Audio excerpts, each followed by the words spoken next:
निवेश महाकुंभरे निवेश वर्षा Utkarsh Odisha make in Odisha conclave द्वितीय दिन में दुईटी प्लेनारी अधिवेशन थिबा बेले अन्य 10टी अधिवेशन रही दुईटी पर्यायर 6टी हल रे ए समस्त अधिवेशन आयोजित हेबो एवं प्रथम पर्याय सकाळ 10:30 रु 12:30 पर्यंत चलिबो। एथिरे स्किल्ड इन ओडिशा स्वतंत्र अधिवेशन सहित रिन्यूएबल एनर्जी टेक्सटाइल्स एंड अपैरेल कृषि शिल्प और खाद्य प्रक्रियाकरण पर्यटन विकास महिला व्यवसाय लीडर राउंड टेबल आयोजित हेबो।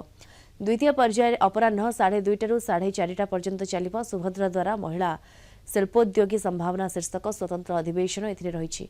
या सहित health care pharma circular economy शिल्पपाई बंदर विमान बंदर रेलवे हाईवे एवं फिल्म और मीडिया शीर्षक अधिवेशन रही 4:30 पर Utkarsh Odisha make in Odisha conclave उपलब्धि संपर्क में सांबादिक सम्मेलन में सूचना देवार कार्यक्रम रही।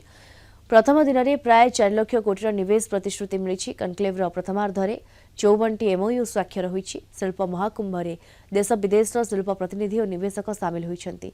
7500 रु अधिक शिल्प प्रतिनिधि पंजीकरण करथिले। 2 दिन में 100 रु अधिक एमओयू एवं 5 लाख कोटी निवेश प्रतिश्रुति मिलवा आशा रही। शिल्प मंत्री संपत स्वाई सहित अधिक आलोचना करिसेंति जोनल हेड विभूति साहू। 5 लाख कोटी निवेश लक्ष्य रही बेले प्रथम दिन में 4.5 लाख कोटी निवेश आसी सारी प्राय 60 रु ऊर्ध कंपानी एमयू साइन कर 100 रु ऊर्ध कंपानी इंटेंट दे सारी।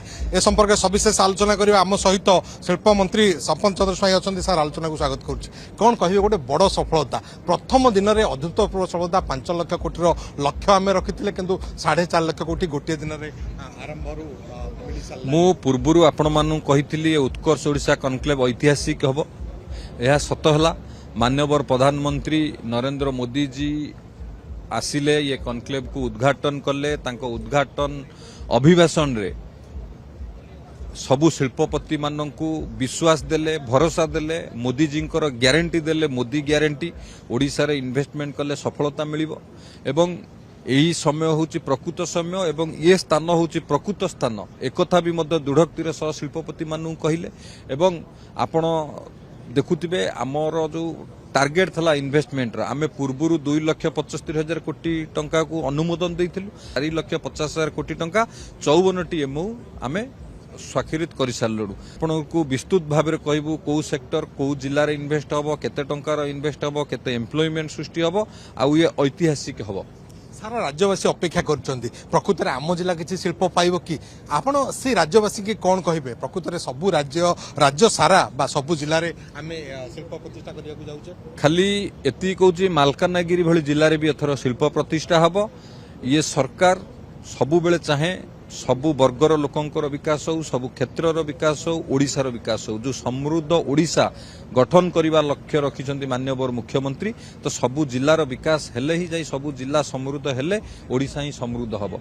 तो सेति पई निश्चित भाव में ओडिशा को आर्थिक समृद्ध करबा पई ये उत्कर्ष ओडिशा ही सहायक हबो। सर जगतसिंहपुर जिला आपण जिला पारादीप को आपण प्रतिनिधित्व करुँच अनेक आम जदि कहवा हम हम किंतु हो पारे एबे लोकंकर आशा अच्छी जे आमर मंत्री अच्छा कौन कहे देखंतु आम सरकार आसिला परे जो शिल्प आरंभ हो पारु नथिला से एमएनएस हो जेएसडब्ल्यू हो विभिन्न शिल्प संस्था जो ओडिशा जगतसिंहपुर जिलार पारादीप रे शिल्प प्रतिष्ठा करबा पई सेठी एमओ करथिले बा पूर्व सरकार सहित चुक्ति करिकि जाइथिले किंतु आज पर्यंत आरंभ करि पार नथिले। आम सरकार आसिला परे आमे ताको आरंभ करैछु। आमे कामेरे विश्वास करू एवं लोकंकर विश्वास भरोसा जीति किभଳି भाबरे शिल्प को अभिवृद्धि दिया जिवो सरकार सेति पई सब प्रकार पदक्षेप नउचंती एवं निश्चित भाबरे आमे ओडिशा को एक शिल्प क्षेत्र में अग्रणी राज्य भाव परिणत करने सहित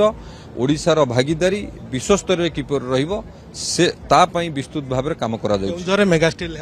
केउंझर रे जेएसडब्ल्यू पोस्को सह joint venture JSW POSCO joint venture रे प्रतिष्ठा करबा को जाउचंती केउंझर रे mega steel plant. Adani group different industry करबा को जाउची port base industry cement industry आ अलगा इंडस्ट्री मध्य करबा को जाउची लार्ज स्केल रो इन्वेस्टमेंट मध्य ओडिसा रे से करबा को जाउची। वेदांत लाख कोटी टंकार इन्वेस्टमेंट वेदांत ओडिसा रे करबो। धन्यवाद आपण शुणुले शिल्पमंत्री जो भली भाव में सूचना दौले गोटे दिन में गोटे बड़ टार्गेट को हासिल करिछि ओडिशा एवं जो उद्देश्य नहीं कि मेक इन ओडिशा कनक्लेव आयोजित होता ताहा सफल होती जहाँकि संपद स्वाई शिल्पमंत्री सूचना दौले एवं से कहते आगामी जो आसंता काली अच्छे दिन तमाम सेठी मध्य अनेक आसीब शिल्पपति मानकर इंटेंट रही ताहा मध्य एमयू हो पारिबो। भुवनेश्वर वीडियोग्राफर विघ्नेश्वर विभूति साहू कलिंग टीवी।